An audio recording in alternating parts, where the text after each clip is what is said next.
Filling up and driving off, the state is cracking down. If you're caught gassing and dashing, you could face a year in jail and a hefty fine.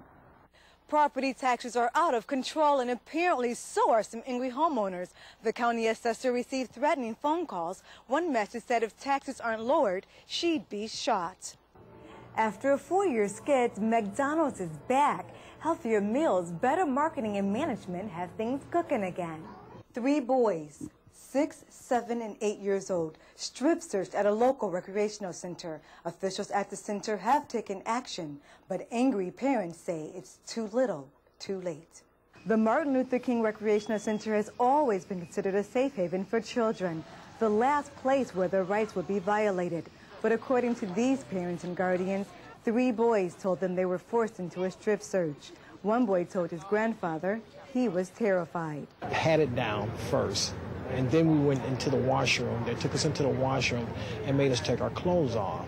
The search was ordered by an adult supervisor. One of her counselors was missing $140 from a backpack, so she told 2 teenage staff members to take the boys into the bathroom, one at a time, and strip search them. I pulled my underwears down just below my private part. And they told him that if he did not take off his clothes, then they would tell the staff that he was the one that stole the money. The incident is now the focus of a city and police investigation. The city has already fired the 2 teenage staff members who conducted the strip search and suspended the supervisor who ordered it. I'm very upset that my son and the rest of these children were humiliated and intimidated into doing this. Most of the parents we spoke with said they will pull their kids out of the program, at least until supervisors get better training. Some of the parents also tell us they will file charges.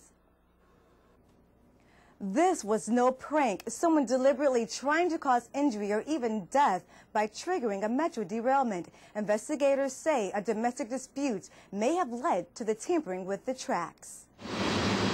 It took time, effort, and a specialized tool to pry out 30 spikes and loosen 14 ties. The treachery took place on a stretch of high-speed track where trains routinely hit 65 miles per hour. It would have been a catastrophic situation with many, many injuries, if not deaths. There have been 2 other problems here along this same track. Each time shots have been fired at a passing train. One of our female engineers came to us and said she feared that she was the target of a domestic violence situation and that she was probably the intended target of the shot. That woman's estranged husband was jailed last week for the shootings. Even though the tampering happened after his arrest, Theodore Howard was questioned by police for the sabotage earlier this week. The female engineer was given an inside job after the shootings, but it's not likely anyone else knew about it.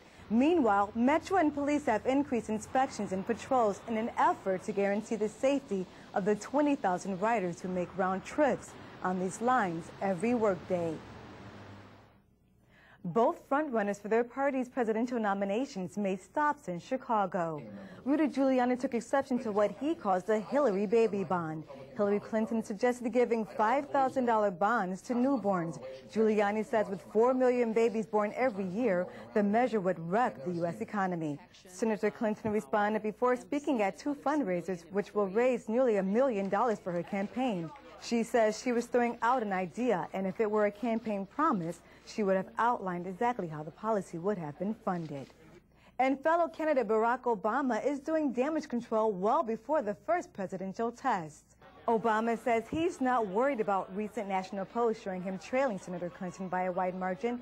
Obama says she's a known commodity, and Bill Clinton remains very popular. Polls in Iowa have the race much closer. Idaho Republican Senator Larry Craig says he's not budging from his seat. He lost a bid to withdraw his guilty plea in that sexting bathroom incident in Minnesota.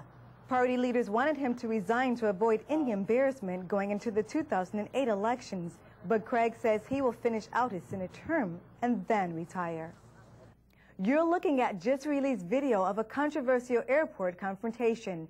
Later, that woman died while in custody in Phoenix. Carol Ann Gottbaum missed her flight, and when she turned her anger on airport workers, she was arrested. Investigators say she apparently strangled herself last week while trying to get out of handcuffs and shackles. Another civilian is set to blast off. Richard Girard just booked an out-of-this-world vacation to the International Space Station. The big money Texan is dropping $30 million for the ticket. He is set for liftoff next fall. Having trouble sleeping? It could be because of the person next to you. A new study says women sleep better when they're alone. The biggest reason is all that snoring. On the other hand, guys sleep better when their partner is at their side. About a quarter of couples sleep in separate beds. Look over there. It's a bird. It's a plane. Well, it's a plane, but it's pink. It's flying for Australia's Qantas Link airline. The pink planes are promoting breast cancer awareness in the outback. The company will donate $1 for every passenger this month. Passengers are also encouraged to match the airline's contributions. That's the news. Thanks for watching. I'm Denise Turner.